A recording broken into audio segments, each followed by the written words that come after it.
Explained by the Billy Meier contacts.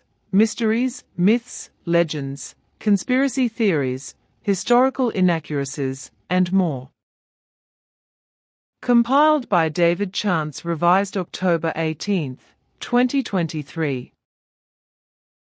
Moon origin. Origin of the Moon. See also the destroyer comet.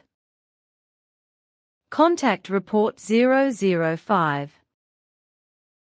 The flood 10,079 years ago, related to the year 1975, was caused by a gigantic comet, which has already caused a lot of damage and has been traversing the universe since time immemorial.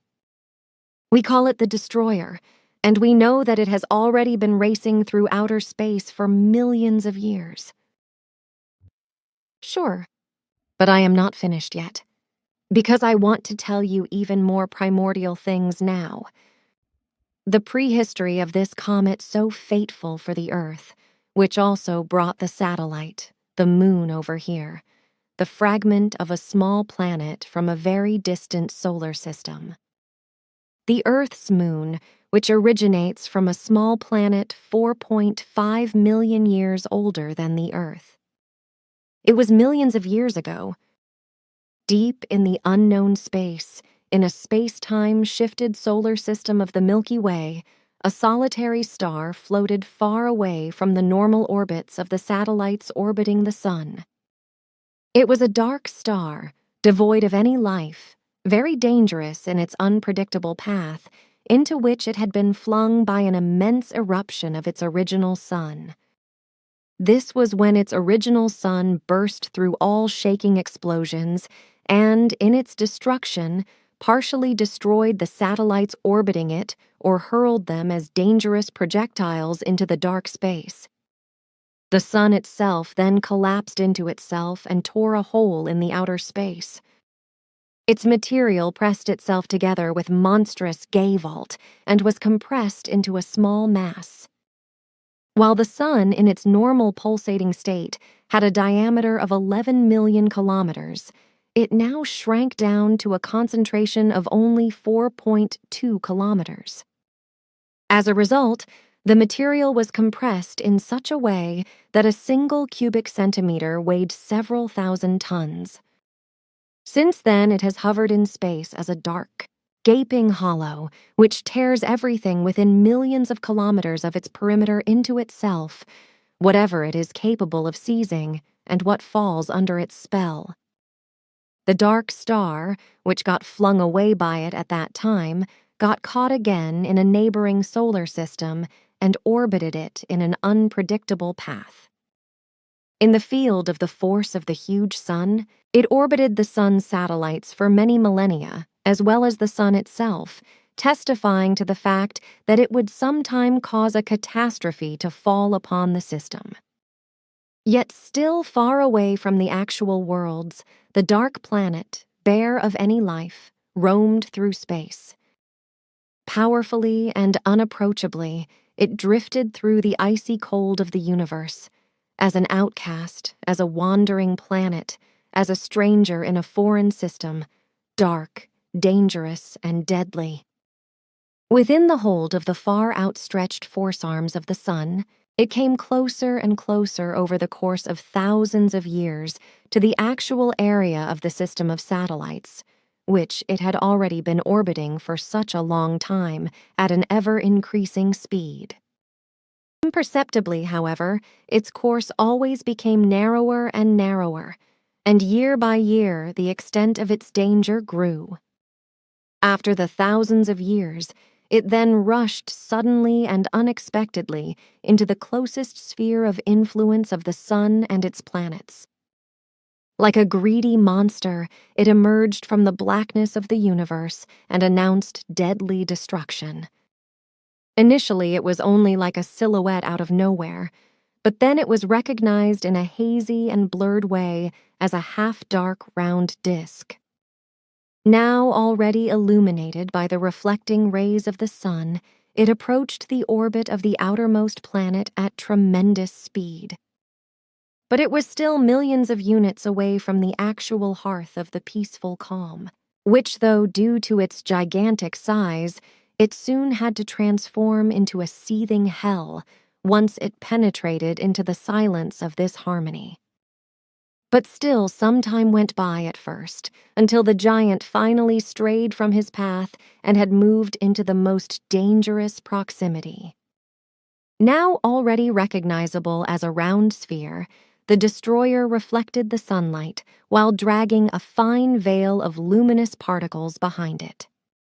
Still only a few hundred units away from the next worlds, it evoked hellish storms in these, which destroyed large areas that had been cultivated by the human beings peacefully emerging there. With trembling for their arduously gained goods and their already hard lives, they suddenly found themselves exposed to the immense and uncompassionate forces of the universe. Helpless, doomed to be handed over from life to death, they stared out into the sky, to the gigantic wandering planet which raced towards them as a cosmic mortal projectile. It was no more than a question of time before the forces of the cosmos had to unfold their monstrous powers. On the night of the third day after the incursion of the destroyer into the planetary pathways, the middle of the night may just have passed. The drifter from outer space entered the elliptical orbit of the sixth planet. Causing immense cosmic storms, it flung the planet belonging to the orbit a few units off its direction and brought it on a dangerous course towards the sun. Monstrous eruptions and storms tore apart the peaceful appearance of the planet thriving in its magnificence. Letting mountains collapse and casting seas out of their beds, it sought a new path around its sun for itself. Full of horror and consternation over the immense forces of nature, the human beings fled into the vast plains that covered the planet in great numbers, but the unleashed forces of nature were stronger than the will and the saving idea of the human beings. 2/3 of the humankind that inhabited the planet was killed and destroyed in the unleashed hell of nature. Wild waters tore away large parts of the mainland, while exploding volcanoes buried vast areas beneath glowing lava and turned them to rubble and ashes. The planet's daily rotation time doubled, and it circumnavigated the sun in the opposite direction. Forced by cosmic determinations, the survivors had to find a new beginning, devoid of any culture, set back to a primordial time of the development. The destroyer, however, continued racing through the system, spreading hell, death, and destruction. It crossed the path of the fifth planet, a world that was about to give birth to first life. Fortunately, at the time of the event, the latter was too far away from the point of crossing its orbital path to be seriously affected. Apart from mighty storms and minor quakes on land and at sea, there were no notable incidents on it. The fourth satellite of the system, however, would find its destruction in the Battle of the Worlds. As the smallest of all satellites, it stoically traversed its orbit. And from the perspective of anticipatory calculations, it had to cross the flight path of the Wanderer exactly when facing it head-on. And that's exactly what happened. It got into the irresistible destructive power of the giant. Like two wild monsters, the two planets raced towards each other, a giant and a dwarf. But before both of them could collide, immense explosions tore the lifeless dead dwarf planet apart. Its fragments were hurled out into the endless expanses of outer space, where they were captured as shooting stars or meteors by the forces of other stars and, burning up in their atmospheres, found their final end. Further parts of the dwarf were torn into the sun and were atomized. Other parts were torn into the destroyer and became there a part of itself. As if hurled by a giant's fist, one half of the dwarf planet shot away and through, a dimensional gate created by the hands of highly developed human beings into the unending expanses of the Milky Way's space towards a very distant target. Several times on its path, it got into the realm of suns and planets, was shaken, was hit by meteors and shooting stars, and thereby changed its shape. Already, after a few centuries, it had reached an angular, roundish shape. It was dead and barren, however, covered by many small as well as huge, deep craters, and was incapable of supporting life. By the forces of various systems, its speed was gradually slowed down, and it changed its course several times, until one day it was attracted by the sun of a system and broke into its sphere of influence. As dark, dead planet, it traversed all planetary orbits of the outer rings without causing any damage. It was not until the inner rings that it collided with some fragments of a destroyed planet, which nevertheless only tore deep craters into it. However, this caused its course to change once again slightly, with the result that it was driven parallel to the orbit of the second planet, which was already creating its first primitive life. A planet covered by large seas and dense primeval forests, primordial, deadly, and yet gruesomely fantastic. From this point in time, only 34 days were still to pass before the dwarf caught up with the planet, namely the Earth, and was held captive by it. The forces of the planet were sufficient to bind the dwarf to itself and let it circle around itself as a new satellite on an ever-changing elliptical path. Since then, it has orbited the Earth as moon, 4.5 million years older than its mother celestial body. Contact Report 029.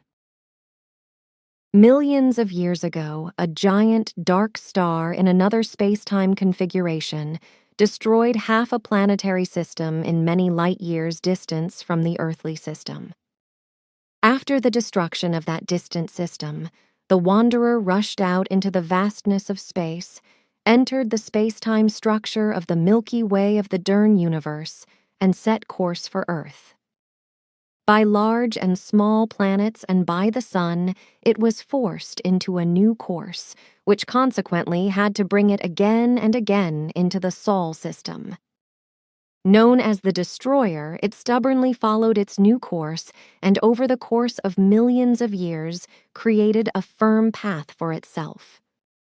But this orbit often led the Destroyer uncontrollably to planetary systems or other wandering stars or comets, which were pushed off course by its gigantic size or attracted by its attraction and destroyed or abducted. Contact Report 150. The original point of origin of the destroyer is unknown to us, which is why I can only give details on where it found its way into the Sol system. Its origin lies in the old Lyra system where, from time immemorial, the dark planet, called Wanderer at that time, wreaked system-wide destruction and had brought the earthly moon on that course which led it to the Sol system and to the Earth. A fact that may seem incredible, fantastic, and an unusual coincidence to many Earth scientists, but which nevertheless corresponds to the truth. The Earth's moon was torn loose by the destroyer many millions of years ago as a fragment of a planet 4 million years older than Earth is, and thrown out into space, heading for the Sol system, where it was then captured by the Earth as a satellite. Meanwhile, the destroyer, after colliding with the planet, followed the path of the planetary fragment much more slowly. This, for reasons unknown to us and as a result of events, we have never been able to clarify. In this connection, we can therefore only employ speculations with regard to similar events that are well known to us, but which do not satisfy us regarding the destroyer and its course to the Sol system behind the planetary fragment, which is why I would not like to explain our relevant thesis more closely, although for us it seems to be the only possibility why the destroyer also found its way to the Sol system, so it cannot be spoken of as a coincidence anymore.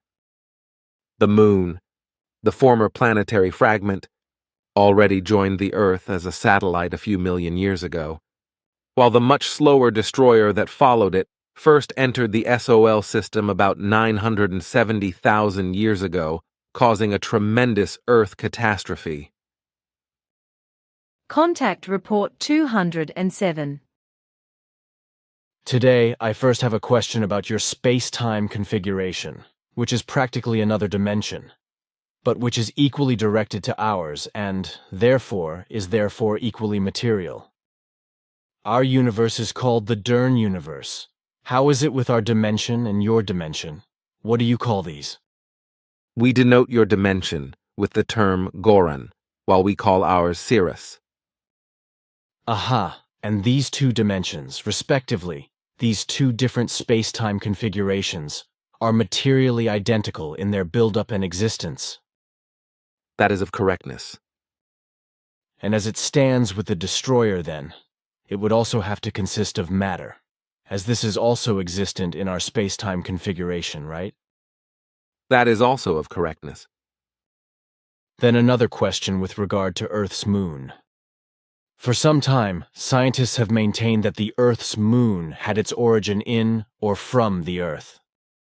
There is the theory that it had been spun off as an entire block of the Earth, while another theory purports that huge dust clouds, as well as smaller and larger chunks of rock and earth, were spun away from the Earth, and namely by the impact of a massive comet or another planet. The comet or planet involved should have been about as large as the planet Mars, etc. The spun-away material should have collected in the course of time and should have developed into the moon. But in contrast, you explained that the Earth's moon penetrated from your space-time configuration into ours and then into the Sol system, in which it allowed itself then to be captured by the Earth as a satellite. The assumptions of the terrestrial scientists do not correspond to the truth because the origin of the Earth's moon does not trace back to the Earth and, thus also not to a collision or such with a Mars-sized comet or planet. The moon found its way out of our space-time configuration at an early time and penetrated into yours, after which it was held by the Earth by its force of attraction and orbits around the planet since that time, deviating more and more from the Earth, and it still influences the Earth's rotation today as it did at the very beginning, and thus creates a braking effect. You have already explained this to me before. But how is it with the matter of the moon? Of what kind is it? It is, at least in certain parts, the same as the matter of the Earth, but other forms of matter also appear. Also, the isotopic compositions, with respect to oxygen, etc., are largely similar and sometimes even identical with those of earthly matter. Unfortunately, this fact will one day lead to the scientific false diagnosis that the Earth's moon was formed from ejected matter of the Earth. Contact Report 220. About the origin of the moon, which drifted many millions of years ago out of your space-time configuration into ours and was captured by the Earth. The earthly scientists have the craziest ideas, one of which is that a large celestial body from the masses of Mars had already collided with the developing Earth in primeval times, by what means a huge piece of the developing Earth from its early days was torn out or ejected from this, in order to circle around the Earth in the end and firmly settle to form the moon. At the same time, it isn't considered with this crazy assertion that if such a chunk would have actually been ejected from the Earth, just by the collision with a Mars-sized space projectile, then this chunk would have been shot so far out into space by the unimaginable force that it would have sought its own way as a wandering planet through the Sol system, and wouldn't have settled around the Earth. Contact Report 257.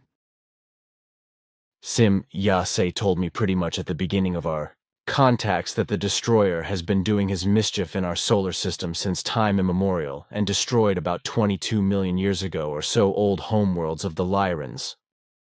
To my knowledge, however, these lay in a different space-time structure, shifted by a fraction of a second to our space and time. How is it there that the destroyer came after the destruction work with the old Lyran into our space-time structure? The destroyer then broke through a space-time barrier created by the ancient Syrians, as we still use it today, but in a modernized form, as you would say. At that time, these passage or dimensional gates, as we call them, were constructed in such a way that they opened as soon as any object approached. This also happened as the destroyer approached, who, through unfortunate circumstances, came to one of these dimensional gates, shot through and entered this, your space-time continuum, then found his way into this solar system. Today, this would no longer be possible, because our passage gates from one dimension to another or to the Dal universe have already been constructed and secured for several million years in such a way that they are probably constant in one place, but only open in response to very specific impulses emitted by our spacecraft. So today it would no longer be possible for a world body to pass unintentionally through one of our many dimensional gates. Contact Report 467. The destroyer, which came out of our space-time structure through a dimensional gate into your space-time structure and caused a lot of trouble in it, which is why we removed it from the Sol system some years ago and made it harmless. Contact Report 528. Then another question, this time about the Earth's moon, which looks very different on the backside than on the side facing the Earth. On the backside, everything is covered by plateaus, while on the side facing us, there is somehow a rounded plain full of impact craters. There must be a reason for this. The moon is not from the Earth, as our scientists claim, but from your space-time structure, and it came into our space-time structure as a result of a cosmic catastrophe, and through an artificial dimension gate, where it was held by the gravity of the Earth. This is indeed the case, as Quetzal explained, and there is also a reason why the back of the Earth's moon is designed differently from the front visible from Earth. When a cosmic catastrophe occurred in our space-time structure at an early time, a second, smaller moon collided with the larger one, which then, as Quetzal explained, found its way to Earth as today's Earth-moon. During the collision, the smaller moon affected one side of the larger moon in such a way that a huge plateau landscape was formed. When this moon was then held by the force of the Earth, its rotation came to a halt, with the side of the plateaus facing away from the Earth and the crater side towards the Earth coming to a standstill. And how is it possible that the two moons were not shattered in the collision? I do not understand. They were twin moons rotating around their planet in the same orbit close to each other, the smaller one having a slightly higher speed than the larger one. When the smaller moon was forced into a parallel orbit by the catastrophe caused by a dark planet and thus into the area of the larger moon, a collision was the result. So the smaller moon collided at a slightly higher speed on one side of the larger moon, disintegrated and formed the plateaus, while the other side, which was covered with craters, remained untouched. Simply and clearly stated, I can imagine something underneath. But what about the craters that you see from Earth? Are there not some that were formed when the satellite, which was found here, was already orbiting the Earth as an Earth-moon? It would be very strange if this had not happened during all the time of its existence as an Earth satellite. Contact Report 721.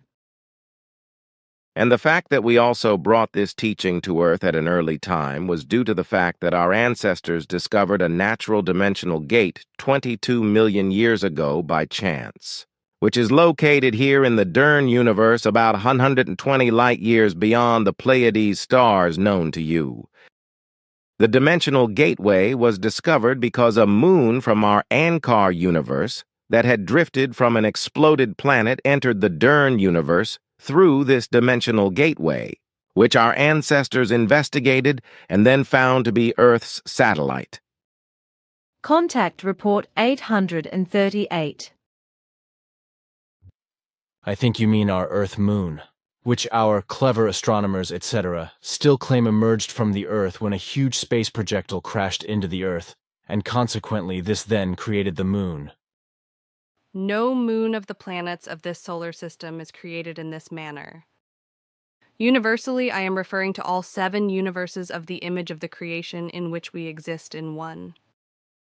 According to our knowledge, only in the rarest of cases should such occurrences happen that moons emerge from planets, if at all, because in any case, nothing of the kind is known to us. In all 7 universes that we know, but in which we ply Aaron, are only interested in our universe and yours, for the sake of the Earth humans. Because the teaching of Nucademian was brought here, nothing of this kind is known to us, that a moon has split off from a planet and formed a separate entity revolving around it. If I remember correctly, yes. The Earth's moon came here about 25 million years ago and settled around the Earth, but one star was nudged away from the Earth's orbit, which today... About that, I know you are not supposed to say anything, because it is disputed anyway by the earthly experts, as astronomers and the like call themselves.